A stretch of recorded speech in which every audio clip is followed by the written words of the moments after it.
What frightened the USS Donald Cook so much in the Black Sea? From November 8th. This incident happened in April.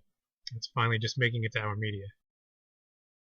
The State Department acknowledged that the crew of the destroyer USS Donald Cook has been gravely demoralized ever since their vessel was flown over in the Black Sea by a Russian Su-24 fighter jet which carried neither bombs nor missiles, but only an electronic warfare device.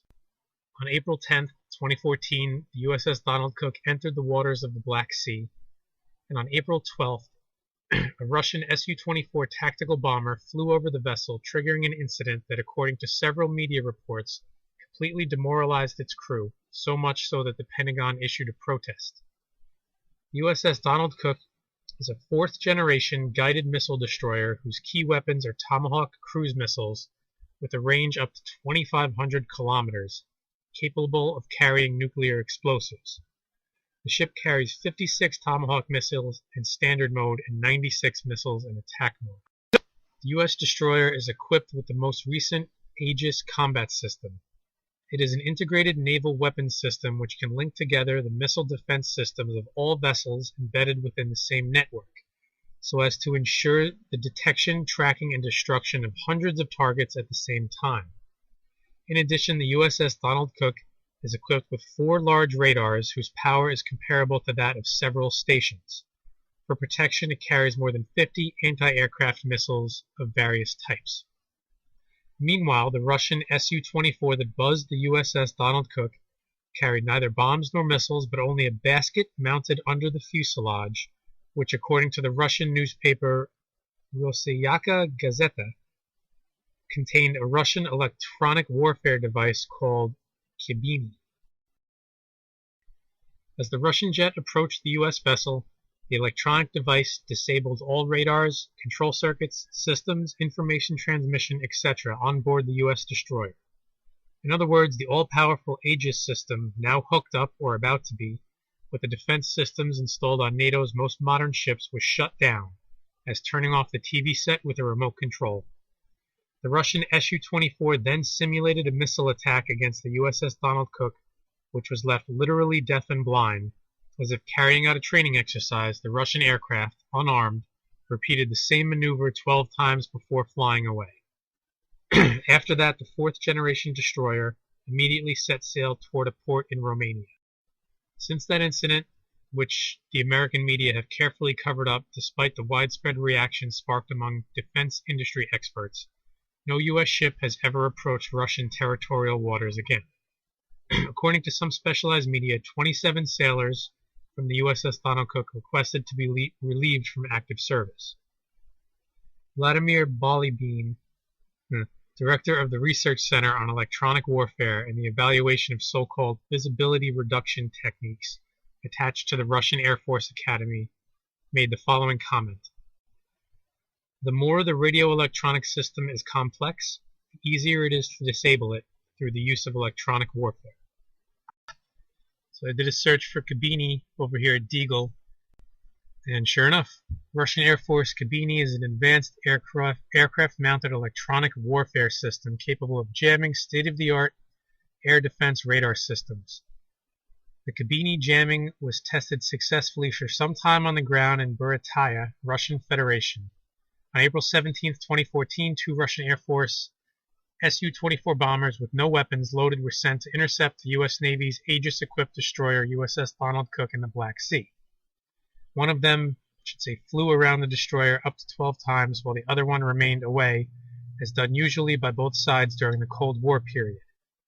Unconfirmed reports suggest that the Su-24s were equipped with the khibiny EW system and were able to neutralize the Aegis phased array radar target tracking capabilities, while the ship's crew was unable to reboot the system. It is not clear whether the jammer affected the radar system itself or only the computer-based component, or either, both at the same time. Russian Air Force plans call for the installation of the khibiny jammer on all its advanced jets.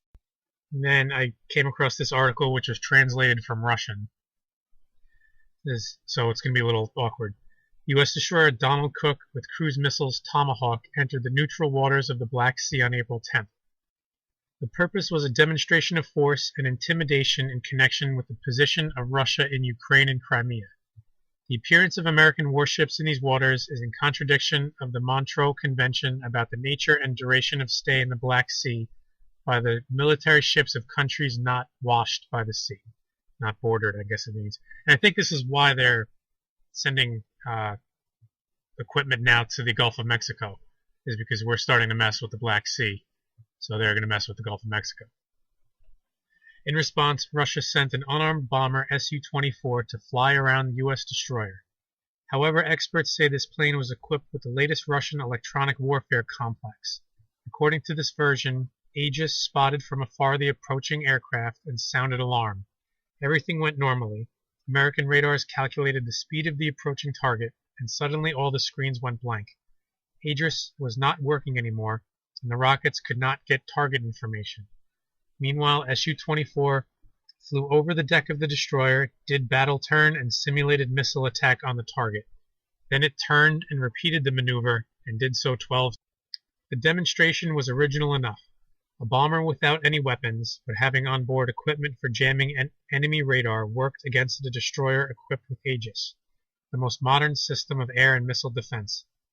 But this system of mobile location, in this case the ship, has a significant drawback.